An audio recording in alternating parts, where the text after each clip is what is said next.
Hello ವೀಕ್ಷಕರೇ, ನಮಸ್ಕಾರ. ತಮ್ಮೆಲ್ಲರಿಗೂ ಮತ್ತೊಮ್ಮೆ ಭಾಗ್ಯ ಟಿವಿಗೆ ಸ್ವಾಗತ ಸುಸ್ವಾಗತ ಕೋರ್ತಾ ಇದ್ದೀವಿ. ಭಾಗ್ಯ ಮತ್ತೆ ಗಿರೀಶ್. ನಿಮಗೆಲ್ಲ ಅನ್ಸ್ಬೋದಲ್ವಾ, ಇಡ್ಲಿ ಸ್ಮೂತ್ ಆಗಿರಬೇಕು, ತುಂಬ ಸ್ಪಾಂಜಿಯಾಗಿರಬೇಕು, ಆಗಲೇ ತಿನ್ನೋದಕ್ಕೆ ಚೆನ್ನಾಗಿರೋದು ಅಂತ. ಆದರೆ ಆ ರೀತಿಯಾದಂಥ ಇಡ್ಲಿ ಮಾಡೋದಕ್ಕೆ ಸ್ವಲ್ಪ ಕಷ್ಟ ಅಂತಲೂ ಕೆಲವರ ಅನುಭವಕ್ಕೆ ಬಂದಿರುತ್ತೆ. ನಮ್ಮ ಚಿಕ್ಕ ವಯಸ್ಸಲ್ಲಿ ನಮ್ಮ ಅಜ್ಜಿಯಂದಿರು ನಮಗೆ ಬಹಳ ಸೊಗಸಾದ ಇಡ್ಲಿನ ಮಾಡಿಕೊಡ್ತಾ ಇದ್ರು. ಎಷ್ಟು ಚೆನ್ನಾಗಿರ್ತಾ ಇತ್ತು ಆ ಇಡ್ಲಿ ಅಂತಂದರೆ, ತುಂಬ ಸಾಫ್ಟಾಗಿ ಫ್ಲಫಿಯಾಗಿ ತಿಂತಾ ಇದ್ರೆ ಮತ್ತಷ್ಟು ತಿನ್ನಬೇಕು ಅಂತ ಆಸೆ ಆಗ್ತಾ ಇತ್ತು. ಏಕೆಂದರೆ ಇಡ್ಲಿ ಹಿಟ್ಟಿಗೆ ಸ್ವಲ್ಪ ಡಿಫ್ರೆಂಟ್ ಆದ ಪ್ರೋಸೆಸ್ ಇದೆ. ಹಾಗೆಲ್ಲ ನಮ್ಮ ಅಜ್ಜಿಯವರು ನಮ್ಮ ತಾಯಿಯರಿಗೆ ಹೇಳ್ತಾ ಇದ್ರು, ಇಡ್ಲಿ ತುಂಬ ಮೃದುವಾಗಿ ಬರಬೇಕು, ರುಬ್ತಕ್ಕಂಥ ಹದ ಮತ್ತು ವಿಧಾನ ಬೇರೆ ಥರನೇ ಇರಬೇಕು ಅಂತ. ಇಡ್ಲಿಗೆ ಅಂತಲೇ ಪ್ರತ್ಯೇಕವಾಗಿ ರುಬ್ದಂಥ ಹಿಟ್ಟಿಂದನೇ ಇಡ್ಲಿ ಮಾಡೋದ್ರಿಂದ ಈ ರೀತಿಯಾದಂಥ ಇಡ್ಲಿನ ಪಡೆಯೋದಕ್ಕೆ ಸಾಧ್ಯ. ಇಡ್ಲಿಗೆ ನೆನೆಸ್ತಕ್ಕಂಥ ಅಕ್ಕಿ ಮತ್ತು ಉದ್ದಿನಬೇಳೆನ ಸಪ್ರೇಟಾಗಿ ನೆನೆಸ್ಬೇಕು. ತದನಂತರ ಸಪ್ರೇಟಾಗಿ ರುಬ್ಬಿ ಅದನ್ನು ಮಿಶ್ರಣ ಮಾಡ್ತಿರಲ್ಲ, ಮಿಶ್ರಣ ಮಾಡಿ ಹುಬ್ಬೋದಕ್ಕೆ ಏನು ಇಡ್ತೀವಲ್ಲ ಹಿಟ್ಟನ್ನು, ಆ ಟೈಮಲ್ಲಿ ಬಹಳ ಚೆನ್ನಾಗಿ ಬಲವಾಗಿ ಮಿಶ್ರಣ ಮಾಡ್ಕೋಬೇಕು. ಈಗೆಲ್ಲ ಏನು ಮಾಡ್ತಾ ಇದ್ದಾರೆ ಅಂದರೆ, ಇಡ್ಲಿ ಹಿಟ್ಟಲ್ಲೇ ದೋಸೆ ಮಾಡೋದು, ದೋಸೆ ಹಿಟ್ಟಲ್ಲೇ ಇಡ್ಲಿ ಮಾಡೋದು. ನಾವು ದೋಸೆಗೆ ಮಾಡಿದಂಥ ಸಂಪಣದಲ್ಲಿ ಮೃದುವಾದ ಇಡ್ಲಿ ಪಡೆಯೋದಕ್ಕೆ ಯಾವ ರೀತಿ ಸಾಧ್ಯ?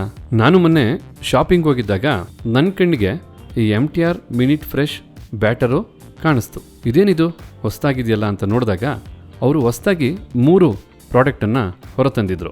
ಅದರ ಪ್ರಕಾರ MTR minute fresh idli batter, MTR minute fresh dosa batter, ಹಾಗೆ MTR minute fresh signature dosa. ಬನ್ನಿ ಈಗ MTR ಮಿನಿಟ್ ಫ್ರೆಶ್ ಇಡ್ಲಿ ಬ್ಯಾಟರ್ನ ಉಪಯೋಗಿಸಿ ಇಡ್ಲಿ ಮಾಡೋದಕ್ಕೆ ಶುರು ಮಾಡೇ ಬಿಡೋಣ.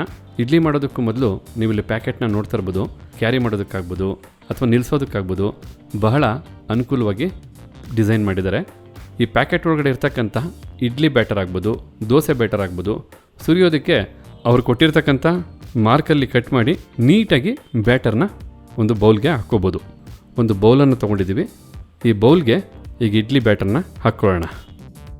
ಇಡ್ಲಿಯ ಸಂಪಣ ಅಥವಾ ಇಡ್ಲಿ ಬ್ಯಾಟರು ನೋಡ್ತಾ ಇದ್ದೀರಲ್ಲ, ಮಿಕ್ಸ್ ಮಾಡ್ತಾಯಿದ್ರೆ ಇಡ್ಲಿ ಬ್ಯಾಟರ್ ಎಷ್ಟು ಚೆನ್ನಾಗಿದೆ, ಹಾಗೆ ಯಾವ ರೀತಿಯಾದಂಥ ಒಂದು ಇಡ್ಲಿಗೆ ಬೇಕಾದಂಥ ಪರ್ಫೆಕ್ಟ್ ಕನ್ಸಿಸ್ಟೆನ್ಸಿನಲ್ಲಿ ಬ್ಯಾಟರ್ ತಯಾರಿದೆ ಅಂತ.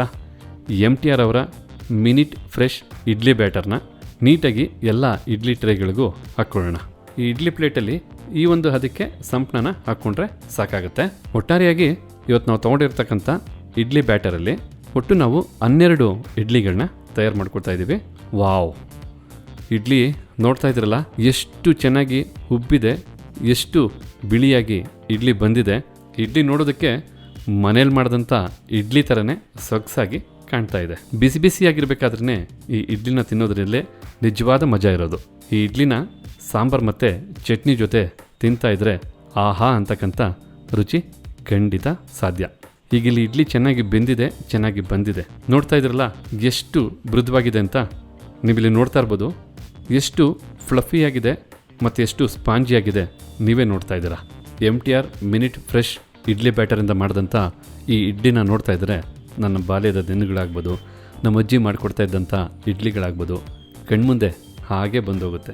ಖಂಡಿತ ಕೆಲಸಕ್ಕೆ ಹೋಗೋರಿಗೆ ಬೆಳಗ್ಗೆ ಹೊತ್ತಾಗ್ಬೋದು ಅಥವಾ ಕೆಲಸ ಮುಗಿಸಿ ಬಂದಾಗ ರಾತ್ರಿ ಹೊತ್ತಾಗ್ಬೋದು, ಹೆಚ್ಚು ಸಮಯ ಇರಲ್ವೋ ಅವ್ರಿಗೆಲ್ಲ ಈ ಒಂದು MTR minute fresh idli batter ಆಗ್ಬೋದು, ದೋಸೆ ಬ್ಯಾಟರ್ ಆಗ್ಬೋದು ಬಹಳ ಉಪಯೋಗಕ್ಕೆ ಬರುತ್ತೆ.